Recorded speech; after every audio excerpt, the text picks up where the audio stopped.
ancienne grosse fumeuse, 30 cigarettes par jour. J'ai arrêté dès que j'ai appris que j'étais enceinte. Il a été difficile d'arrêter. J'ai pris la cigarette électronique pendant un petit moment, pendant environ 1 mois et demi, le temps de me sevrer complètement. Maintenant, je fume plus rien du tout. Et bientôt, mon bébé va naître et je serai contente de pouvoir l'allaiter. Donc je sais que je vais être obligée de continuer dans mon sevrage du tabac. Voilà, donc c'est pas forcément super facile, mais on essaie de se motiver en se disant que c'est pour bébé. Voilà. Maintenant, effectivement, c'est pas tous les jours facile. Je rêve souvent que je fume. Je rêve souvent que je vais au tabac acheter des cigarettes et que je me cache parce que c'est un petit peu honteux. Voilà. Mais bon, je tiens. Voilà. Je tiens sans la cigarette. Et finalement, c'est pas si dur que ça. Quand on a une motivation comme un bébé, c'est quand même plus facile que quand il n'y en a pas. Hormis sa propre santé. Ouais. Je suis allergique aux patchs et donc c'est pour ça que de toute façon j'étais obligée d'arrêter comme ça. J'avais essayé l'hypnose et ça n'avait pas marché. Oui. Ça avait marché que sur un court terme. Alors c'est pas très étonnant si vous êtes, étant donné votre grosse dépendance à la nicotine. Et en fait, ce qu'il vous faudrait, c'est des traitements, des substituts nicotiniques-oraux. Et il y a d'autres choses que les patchs. Vous pouvez très bien prendre des comprimés ou des gommes quand vous ressentez l'envie de fumer. Ça, ce serait, je pense que ça vous aiderait beaucoup. D'accord. Enfin, après, je souffre pas, hein, ça me dérange pas. Et puis je rêve pas toutes les nuits non plus que je fume ou que je me cache pour acheter des cigarettes. Bon, en tout cas, c'est très très bien. C'est super courageux parce qu'a priori vous aviez une grosse dépendance à la nicotine. Oui, j'ai commencé à 12 ans. Oui. J'ai commencé à 12 ans. Donc, sachant que j'en ai 38, j'ai passé plus de temps dans ma vie à fumer qu'à pas fumer. D'accord. Et vous faites quoi quand vous avez envie de fumer ? Actuellement, je mange.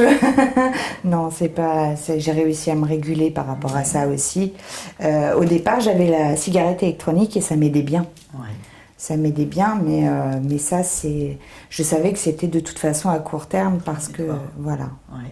Voilà. Et vous n'avez pas de gestuelle, par exemple, de vous laver les mains, d'ouvrir la fenêtre, de respirer un grand coup, vous n'avez pas de petites habitudes comme ça ? Non, justement, j'avais très peur au moment d'arrêter, de plus avoir la gestuelle et tout ça.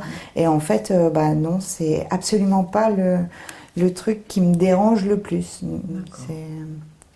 Voilà, en fait, c'est changer ses rituels.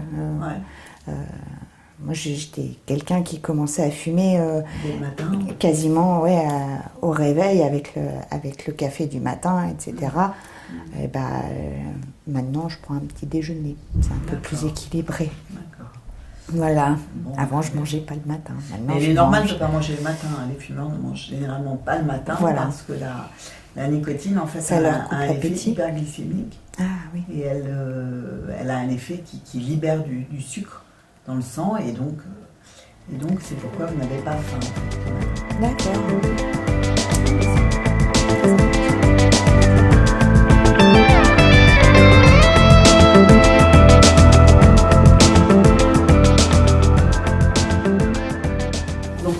Tu nous racontes, c'est ton vécu de l'arrêt du sevrage tabagique pour cette grossesse. J'ai arrêté le tabac au début du 3e trimestre. C'était vraiment une volonté de ma part. C'était compliqué au départ. C'était vraiment pas simple. Des envies quasiment 2 à 3 fois par heure. Et donc on m'a conseillé d'aller voir un tabacologue pour m'aider. Et puis donc j'y suis allée et au moment de prendre le rendez-vous, finalement, j'avais déjà décidé d'arrêter et j'y suis allée, j'avais déjà arrêté depuis une journée, voilà, le tabac, donc c'était déjà pour moi un un grand exploit, voilà. Et par la suite, donc on s'est vu 3 fois, puis une 4e fois encore en séance d'hypnose. Et j'ai pas repris. L'hypnose m'a bien aidée aussi.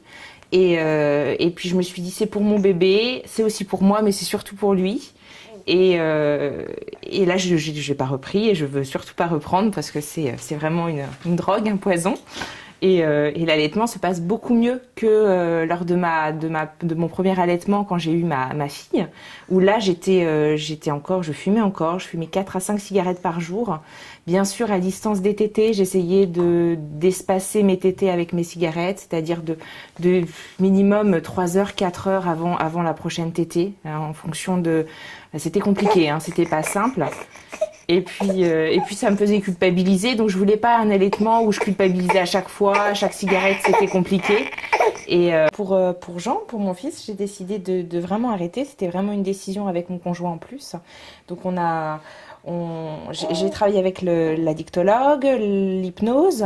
On s'est vu avec la sage-femme, donc avec vous, Marie-Claude. Tout ça m'a épaulée, ça m'a bien aidée.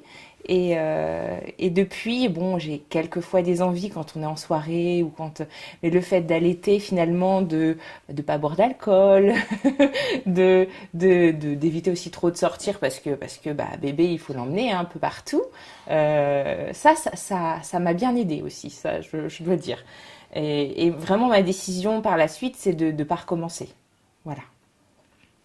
Toutes les années, au mois d'octobre, il y a la semaine mondiale de l'allaitement. Et comme l'hôpital est en train de devenir un hôpital sans tabac, on a pensé que c'était bien de faire un petit film sur tabac et allaitement. Et donc, sevrage tabagique, évidemment. Oui, sachant que voilà. j'ai fumé pour une... Voilà, là c'était intéressant. J'ai fumé pour le deuxième finalement, oui. Voilà. Ah oui, on est beaucoup plus serein. Hein. Rien à voir. Rien à voir.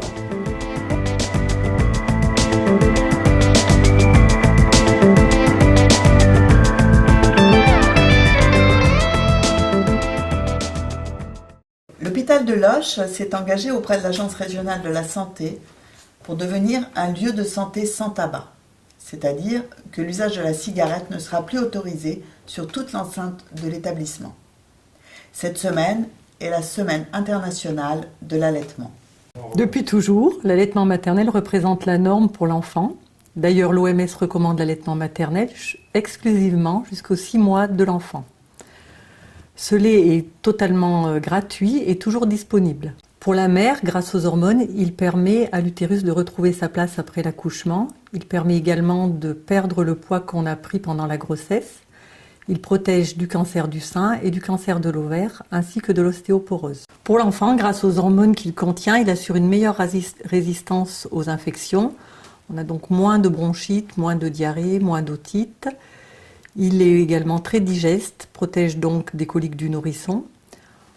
On retrouve aussi beaucoup moins d'allergies chez les enfants allaités et on a moins d'obésité dans l'enfance et à l'adolescence. Enfin, ce moment d'échange peau à peau favorise le lien mère-enfant. Les bienfaits du sevrage tabagique chez une mère qui allaite sont d'une part les mêmes que pour tous et d'autre part des aspects plus spécifiques au fait qu'elle allait. C'est pourquoi les professionnels du centre de périnatalité ont créé un groupe de soutien à l'allaitement afin d'accompagner les mamans dans leur allaitement maternel. Quelle que soit votre décision, sachez qu'une équipe pluridisciplinaire est présente à l'hôpital de Loches, sages-femmes, médecins, tabacologues, diététiciennes, qui peuvent vous aider.